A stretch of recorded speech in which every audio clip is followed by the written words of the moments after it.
Ladies and gentlemen, let's give a friendly TFCON welcome to the legend, Peter Cullen.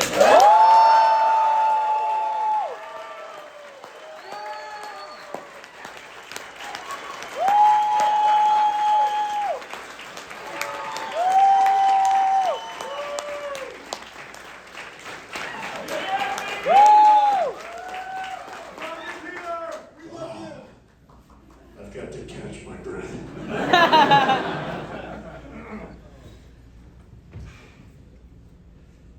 Oh. Thank you. Thank you.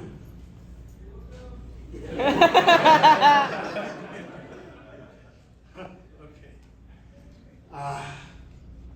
It's been a long day, and I've said hello to most of you at least 3 times. And it still goes. I love you. Love you too. Love you too. Love you too.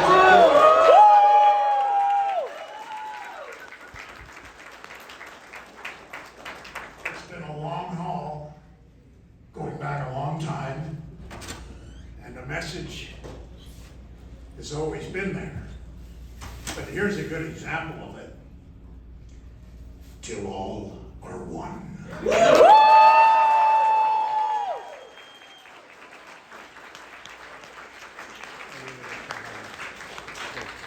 So Peter, this is going to be a Q&A panel. So we've got some pre-approved questions to throw you.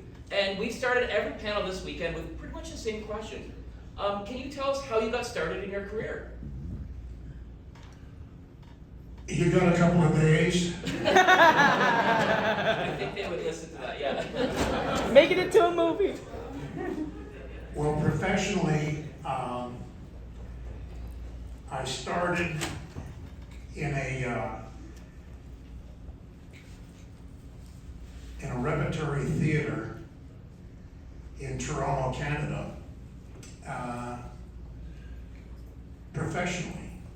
Actually, I was in a couple of plays before that out in Manitoba. And then I went from there into radio in Montreal.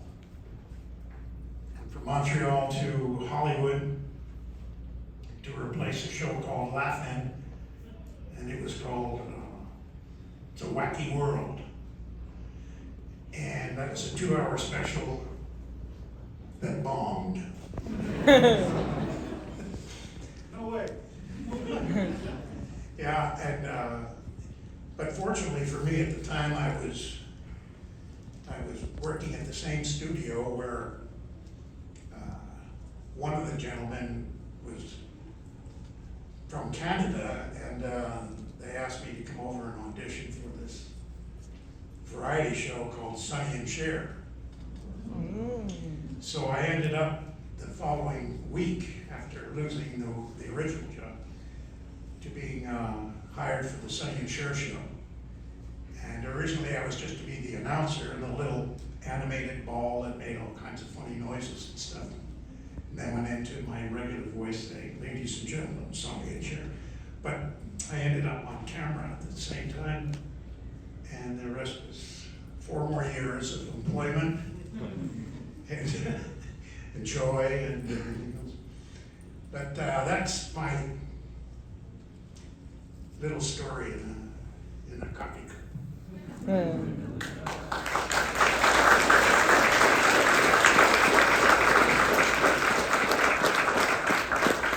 That was a long time ago, and to anybody that was thinking of getting into the entertainment business, I said there's a lot of ups and downs, but the downs, don't let them get you down. Never give up, never give in. Always pursue your heart. Remember, if you love what you do, you never work a day in your life. So if you're anybody out there and you're considering a voiceover career, go into it, look at it. Channel yourself right into it, and love what you do. Don't worry about disappointments, they will come. But be realistic. Thank you. Ladies and gentlemen, he's about to blow his nose. Oh boy. Make a TV show out of it. So our next question, Peter, comes from a VIP TFCON member, May Cat. Now, May, would you be with us right now? Come on down. Okay, so I'm going to read May's question on their behalf. So Peter, was there a particular moment when you recall where you realized how big Transformers was going to be, or that Optimus Prime in general was going to have a particular impact on audiences? No. At no time did I ever think it was going to be bigger than it was going to be. In those days, we auditioned on a regular basis for cartoons. Frank Welker and I, and among many of the great voiceover talents that have been here today, Sue Blue, Neil Ross, all these people are so talented. I mean, they just don't do one voice, they do, 50 voices. And we used to audition on a regular basis for Hanna-Barbera, Walt Disney, Marvel, all those companies at the same time. There was always cartoons. And so when one series would go down the drain, you'd be auditioning for another one. And I looked at the Transformers at the time as being very interesting. I thought that this is inventive, this is extremely innovative, and offering children an opportunity not only to play with a toy unlike any other they'd ever experienced in their life. As some of you may recall, when you first saw Transformers, and I share this with you, I have my original truck. And it's beaten to death because of children and visiting children and whatever. I think a dog got hold of it at one time. Oh! He wanted the touch. But the opportunity to relate a cartoon series to a toy was really quite special. And I had the chance to play not only Optimus Prime, but Ironhide and several other characters, that were thrown in at the time. But when I was let go or put to death, that was 2 years into it, and a lot of kids, from what I was told years later, we never got fan mail, so nobody ever knew what the status was, the popularity, or what characters were hot and which weren't. We had no idea. It was just another show. And then when I was taken off, they hired me back for, as some of you probably know, for a few more shows because kids were not coming out from under their beds and locking themselves in closets or whatever they did. I never knew about that either, and they brought me back, and I said, "Why are they bringing me back?" I said, "What's going on?" And somebody said something to that effect. It was right over my head. I was off to another cartoon series of some kind, and then of course it all changed when the first big feature film came out. The film, not the cartoon film.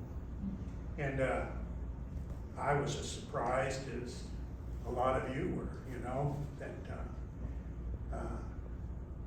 that I was being considered, and I'll tell you quite frankly, it was because of you that I became Optimus Prime again, because they were auditioning me for Prime as they were auditioning other actors to be Prime, and you guys insisted that I was to be Prime, and for that I'm eternally grateful, and that's why I love you.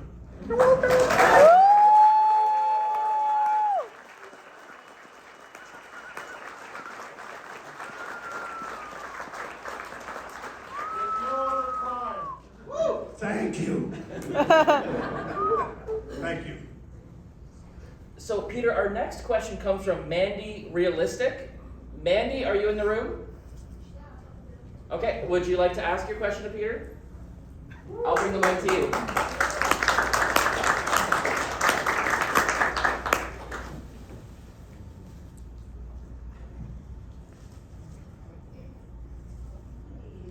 All right, hello, Peter. How did it feel for you and Optimus Prime to get your handprints in cement at the Chinese theater along other Hollywood icons? Oh, yeah, well, you mean to have your hands put into the cement? Is that what you mean? Hello? Yes, yeah. On the Hollywood, along the Hollywood icons outside the Chinese theater. Yeah. Yeah. It was a great surprise, and I brought my entire family to it. I was extremely proud, and not really quite believing in it. You know, I just didn't. I thank God the truck was there. Because they put the truck's tire in it too, so I said, okay, I feel a little better now.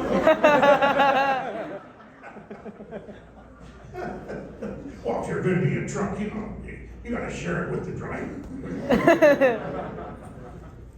It was a great honor, and I'd be less than truthful if I said I wasn't impressed. I was knocked out. I really was. That to me was almost like one of the degrees of latitude that you have in your life against the degrees of longitude. This was a really satisfying moment. Thanks for the question.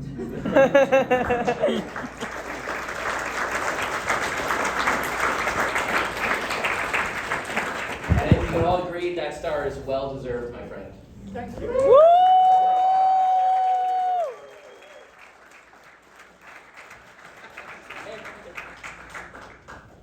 Our next question is from Will Renshaw. Will, would you be in the room?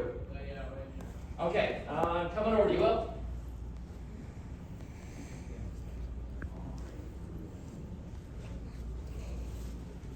Hi, Peter. Thanks for being here. My question is, how have you tried to grow the character of Optimus Prime in your performances over the years while still trying to stay true to the core of the original character?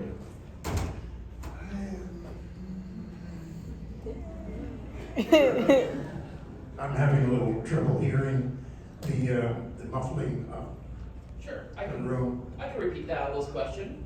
How have you tried to grow the character of Optimus Prime in your performances over the year while still staying true to the core of the character? That's a great question. And of course, you know, when we were presented with the movie, some of the obstacles would be in translating Prime to size, and 45-foot character relating to a human being was not the same as a cartoon where, you know, you would be relating to a normal earthling, for example. But especially in the translation of Autobots working with Decepticons, you know, we were all pretty much the same size, just different shapes. To translate that back with the human experience, we had to define it in another way. And do you shout? Do you, will they experiment with my voice in making it louder by channeling it through some form of machine to give it the reality of a larger character? All those things were played with, and I never found for 1 minute that the character was less honest or less intensive or less important, because the part of your question is staying true to the character. That character can never change in my mind, and I'm sure a lot of you know the reason why, because the basis of that character is indelible. It's an indelible channel in my mind of my brother Larry. So in keeping true to my brother and channeling my brother into Optimus Prime, that was just the easiest thing I've ever done. I don't know how I can put it into other words, but I channeled Larry, and it's so easy to do because I can still hear his voice. Peter, if you're gonna be a hero, be a real hero. Don't be one of those Hollywood heroes pretending and yelling and screaming and thinking he's tough. Be strong enough to be gentle. Okay, Larry.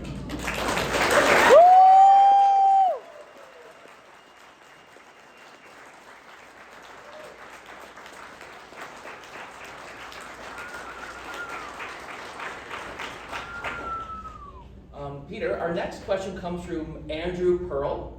Andrew, would you be in the room? Yeah, I'm here. Okay. I have the question up here.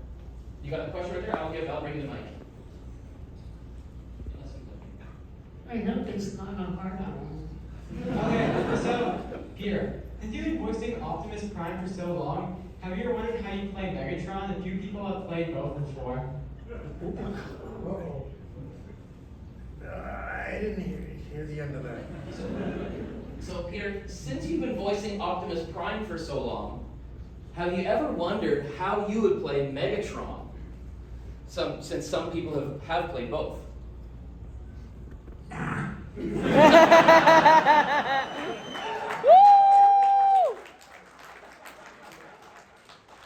Frank's character, I wouldn't touch it. Belongs to somebody else. That tells you something, doesn't it? You know what? That tells me loyalty to your friend Frank, right there. Yeah, we have a code. So our next question comes from Brandon Bryant.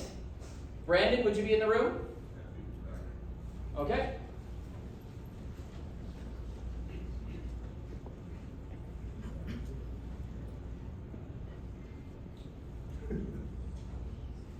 Hey there, Peter. So, what would you see yourself doing if you had not pursued acting as a vocation? And what would I see myself doing if I wasn't an actor, did you say? Yes, Is that the exactly. gist of it? I don't know. I mean, I really don't know. It's something that I was doing even as a kid.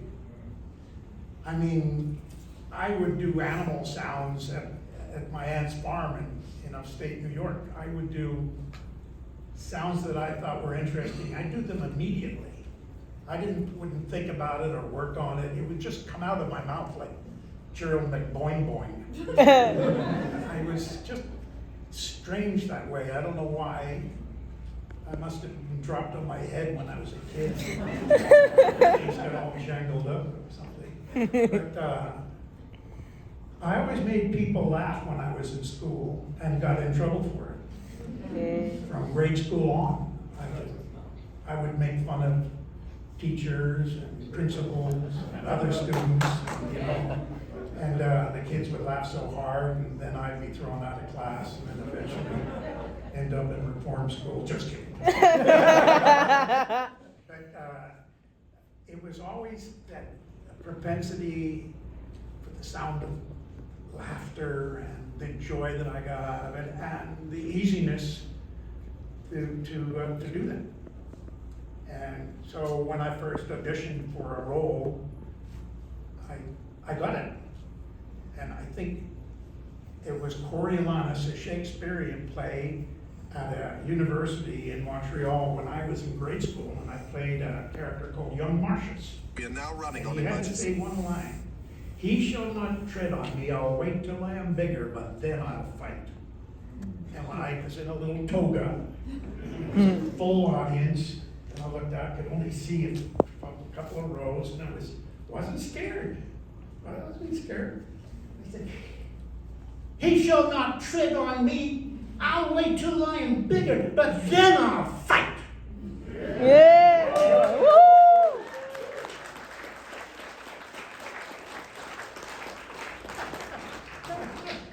And my acting mother behind me, standing behind me, and she just squeezed my shoulder and went, right there. See, Good job, good job. I said, I like this. This is fun. I like it. That was great. So that was my first taste. So our next question comes from Maddie Cohen. Oh, shoot, hey. All right.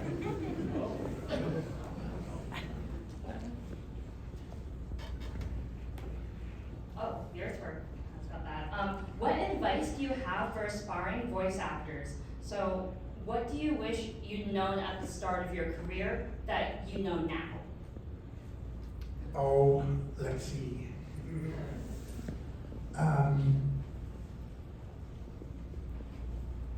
Concentrate on the things that you know you can do, and never give up on those. And now always try to stretch that by doing things you can't do.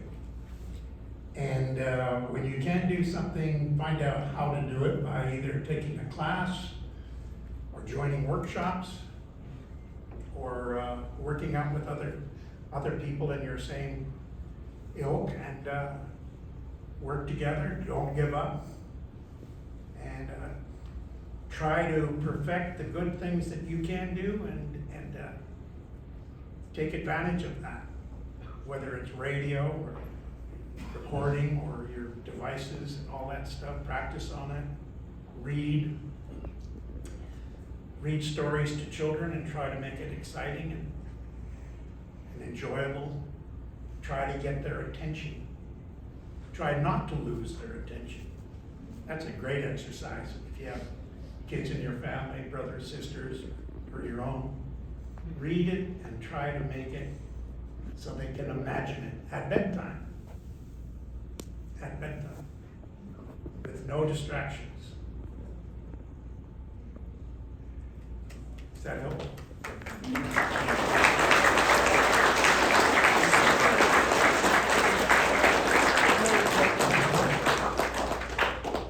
So our next question, Peter.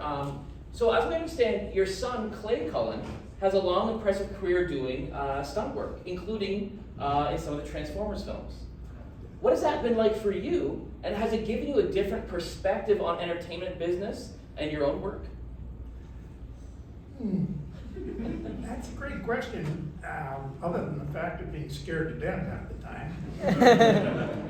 But my son has always been good at what he does, and he was encouraged to be the best he could be all his life, so I was never surprised when I knew he decided to be a stuntman and drop out of college, and I encouraged him to do that, and he became a world champion jet ski racer at the time, and then motocross, and then from there on to television, and he's probably the reason why I'm a very proud father, and my daughter as well. I'm probably one of the luckiest people in the entire world. I have a great career. I have you, the people I love.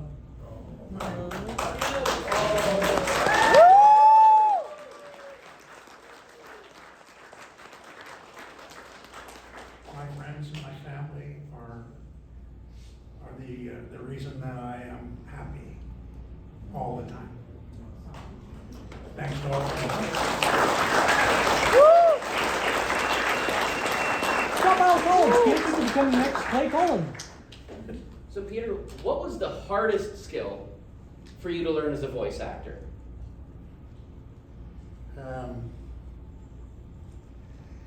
Saying no to monster voices. Literally. I talked to a singer one time, and she asked me what I did, and I told her I do cartoons. He said I do everything from ruining my voice to stretching it. And she said, "How can you do that?" I said, "I don't know, but every time I do it, another voice comes out." It's true. I would stretch my voice, and my voice got lower and lower over the years, and partly due to I would have to do things like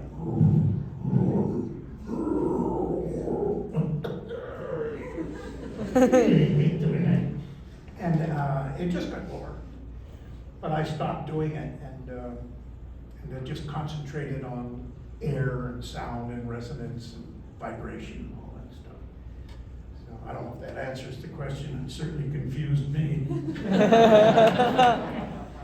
Sure, how do you understand this guy? Shut up.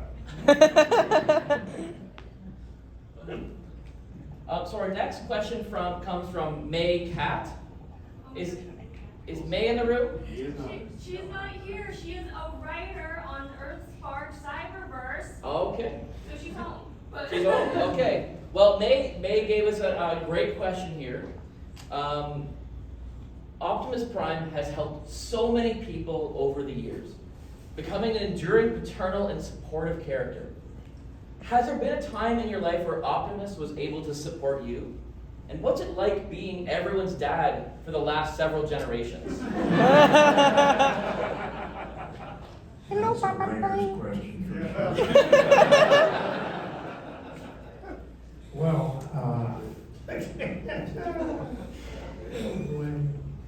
see. I've never felt paternal about Optimus. I've always felt more of the leader, and not that the paternal relationship is not a leader, but more of what's missing today in a lot of things. It's the ability to understand and insist on doing things right. And I guess Optimus has taught me over the years, because I've always asked him, what would Larry do? What would Larry do when I was young? You know, my older brother, what would Larry say?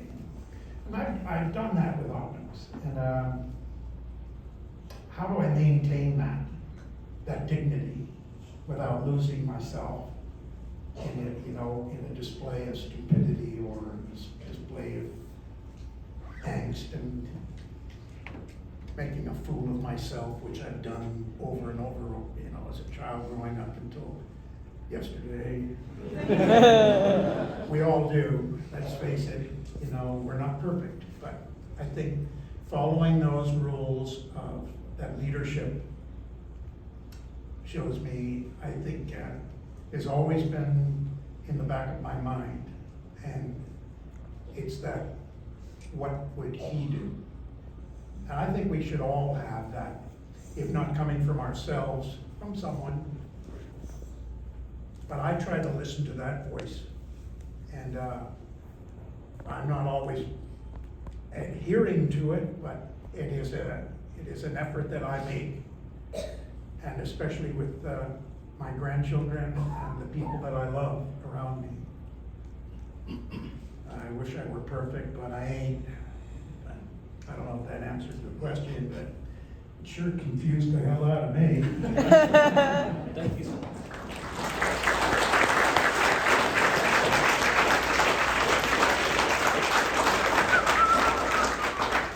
So one of the things we love, Peter, is just hearing some old stories.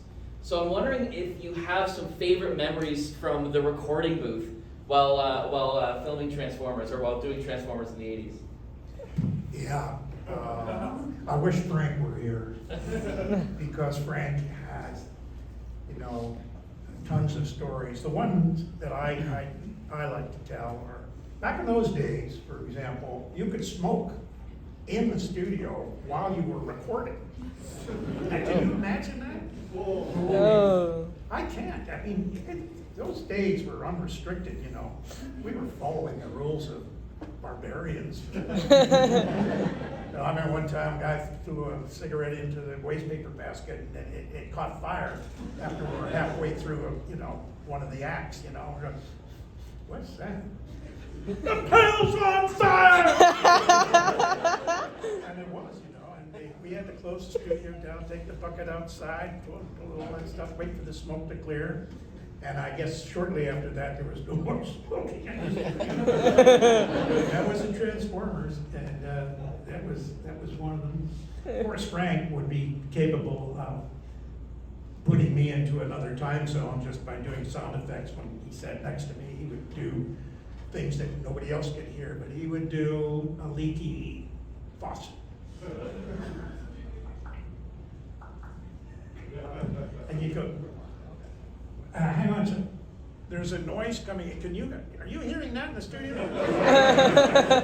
We don't hear it. And I look over there and be like,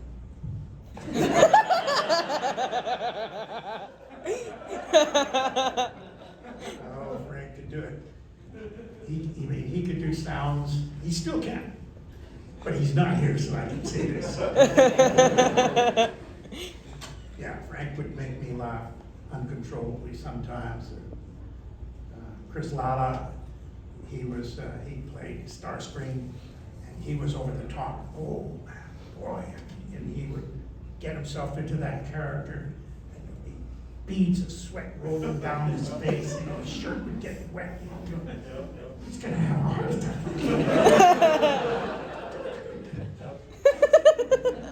There were so many great actors in the studio that would have the time, you'd be going, wow, did he just do that,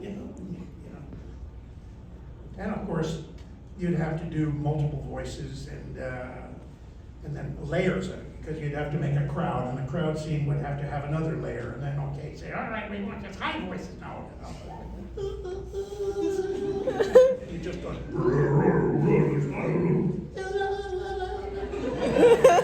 I'll do, it needs a dog, and all that.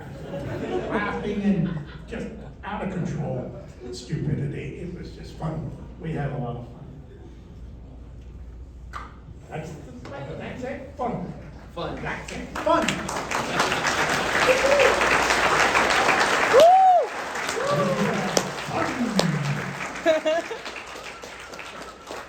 So, Peter, we've got one last question for you. That's a doozy. Oh boy. No, it's not too bad. Optimus Prime received a Lifetime Achievement Award at the Nickelodeon Kids' Choice Awards last week. And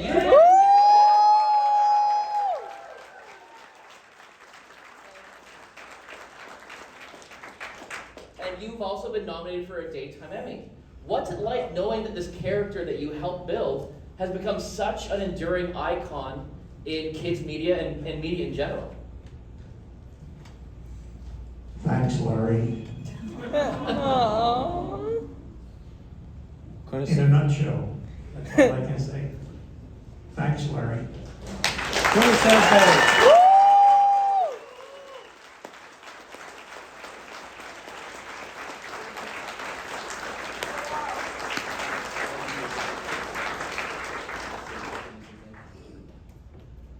didn't hear you.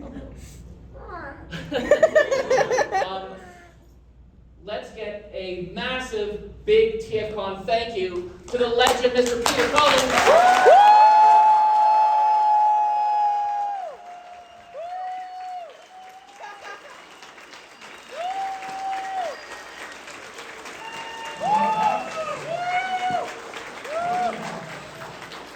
Once more.